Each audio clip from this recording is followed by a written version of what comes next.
Endri Shabani u bë avokat i popullit, po njëkohësisht që u bë avokat i popullit vërteton edhe një shprehje të lashtë që nëna e maskarenjve është gjithmonë shtatzan. Dhe Endri Shabani, apo Endrice, pas ka dhe Endrit, vërtetoi që nëna e maskarenjve që ka gjithmonë shtatzan dhe do pjell maskarenj të tillë si Endri Shabani,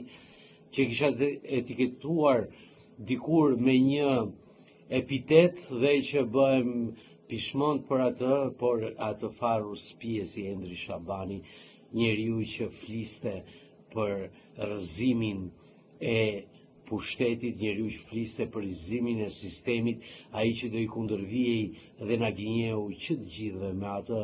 surratin e tij prej kukumjaçke që do bënte një ndryshim të madh, u votua nga parlamenti, nga deputetët socialistë, totalisht nga socialistët, dhe vetë Edi Rama shkoi dhe votoi. Jo pa ta thënë dikur që Edi Rama e ka paguar, mendova se kish marrë ndonjë lek dhe do shkonte të thyente qafën para ndonjë vend në Shqipëri, por nuk e mendoi avokati i popullit që ta çoni, sa që sharake. Avokati i popullit, institucioni që duhet të ketë personin që mbron interesat e njerëzve, problematikat, dhe që shumë nga ju, përfshirë dhe muaj që pak a shumë në përgjithësi e di këtë institucion idiot që Edi Rama e ka eliminuar dhe e ka sjansuar këtë institucion të pavarur shtetëror, që duhet i takonte opozitës,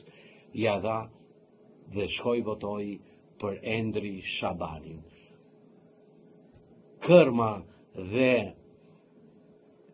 Paskarallëku nuk pas kanë të mbaruar në këtë vend, por sot, si asnjëherë tjetër, një njeri që ka dredhur, që ka përlyer emrin dhe besimin, nuk flas për ne të tjerë, por për ata të nismës Shqipëria bëhet, Endri Shabani do të jetë është fytyra më e urryer e shqiptarëve, le ta gëzoj dhe të ri të ngro vezët aty te avokati i popullit, të marrë atë rrogë të qelbur atje që mos e hëngërt inshallah, dhe me votat e socialistëve. 85 vota. Ta gëzosh, Endri, o ruspije.